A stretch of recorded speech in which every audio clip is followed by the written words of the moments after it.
Welcome back to News and Views, heard here on the Mighty 790 KFGO, KFYR 550, and KCJB 910. Jack Dalrymple, Governor of the state of North Dakota, is in the house. Governor Dalrymple, thanks for coming in. You bet, Joel. Glad to be here with you. How's the campaign going? How much weight have you gained?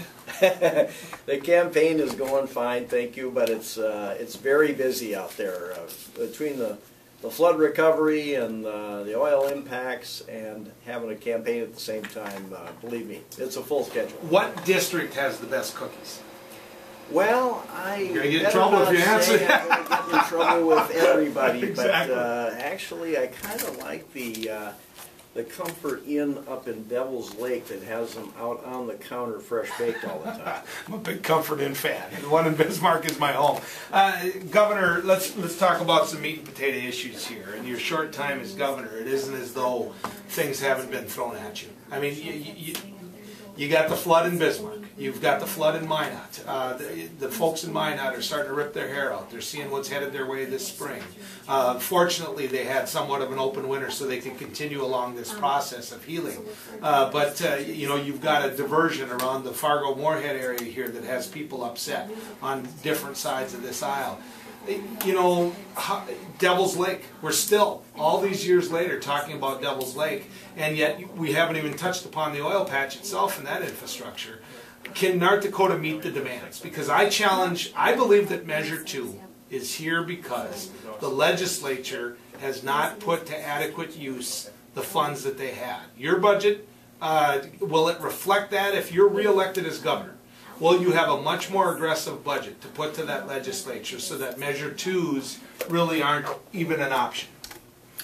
Well, there's a lot of different aspects to your question here, but I think to get right to the heart of what you're after here, yes, we do have tremendous demands out there right now. Flood recovery is going to take some serious resources. Dealing with the issues and the challenges in western North Dakota is going to take a lot of resources. But we've got to consider ourselves very fortunate. We are a state that actually has some financial reserves at this point. Can you imagine what it would be like to face that Minot situation or face what we have in Williston with no resources whatsoever to help people with? This is why you work so hard to have a sound budget and good fiscal management. Keep some money in reserve, have revenues that are going to cover your needs, because at a moment like this, you want to be able to step up in as a state and solve these problems. And that's what we've done over the years. And we've wound up with surplus every year of this national recession. We've been able to lower taxes, but we've also been able to take care of all our needs. Now going forward, not just flood and oil is going to impact us. We have tremendous needs developing throughout our budget. One thing that never gets talked about on talk radio, for instance, is human services. With the federal government, cutting back in every way, really, and with the change in our demographics out here, which is that we have higher incomes than we've ever had before, our share of what we have to pay towards Medicare and Medicaid is going to be much, much higher. So looking ahead, yes, things are going well, revenues are rolling in, but we also have tremendous demands on our state budget. I always feel better about myself if I say it to your face rather than when you're gone so you get a chance to respond.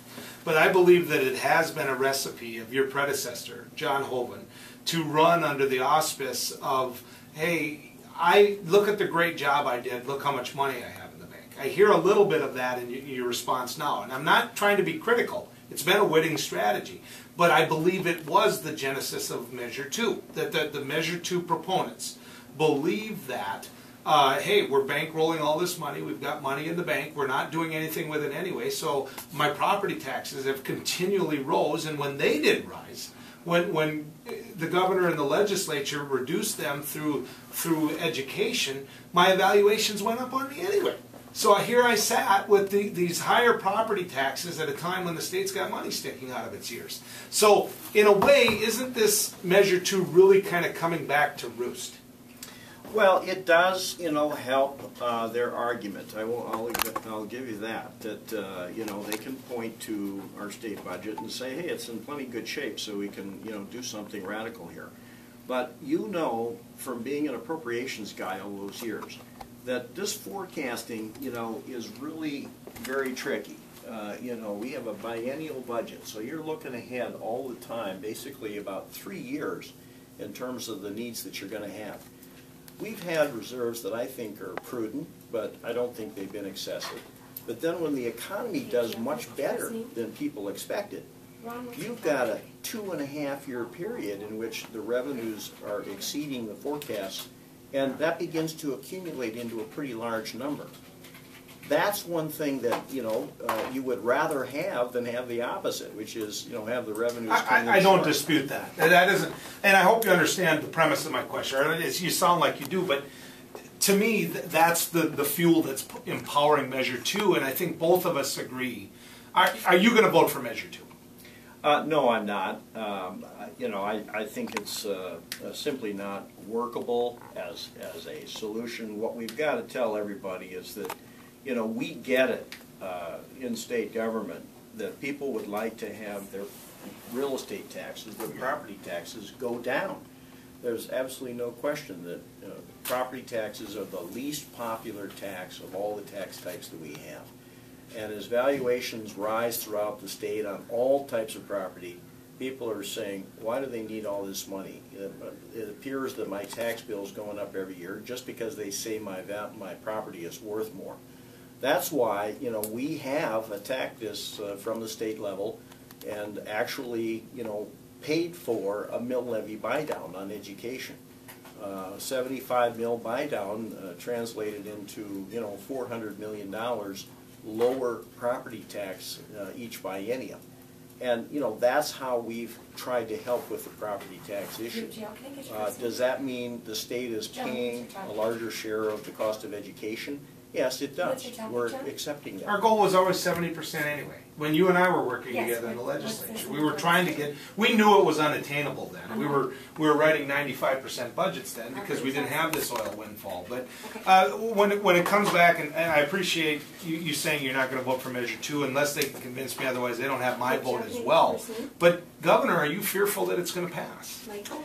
Well, I don't know for sure what will happen. I've long since given up trying to predict any kind of outcome on a measure. By the way, after Vermont, Mitt Romney had the nomination. That's what Joel Heitkamp said. Yeah. So I should probably quit predicting politics too. Yeah, exactly. No, it's dangerous because you never know what's developing. We need to really work at getting our property taxes down even lower, and there's a number of ways that we can do that. But I think to just wipe them out completely in one fell swoop creates a lot of problems. Governor, when you look at the needs of the state of North Dakota, what instantly can we do in certain areas? And I want to just walk you geographically around the state, and I want to begin in the Northwest. What can we do in that Bakken formation that's really taking the biggest hit? I mean, Williston is paying the biggest brunt for all this. Can we be honest about that? I mean, I know Watford City and Stanley, and I get that, but you go to Williston, man, that is one town of buzz. I wouldn't let my 15-year-old daughter drive in Williston right now. Well, I've been in Williston very frequently, and I'm going to agree with you right off the top. There is a lot of disruption out in that part of the state. There's a lot of commotion. There's no denying it. But what we can do as a state is very simple. First, we got to identify the problems. We've got to identify the challenges that need to be met. And then we've got to come out with a state response in each and every area. And that's what we're going to be doing very soon. What's your schedule? Can you take a couple phone calls? Or I don't know, is your staff going to get me in trouble here?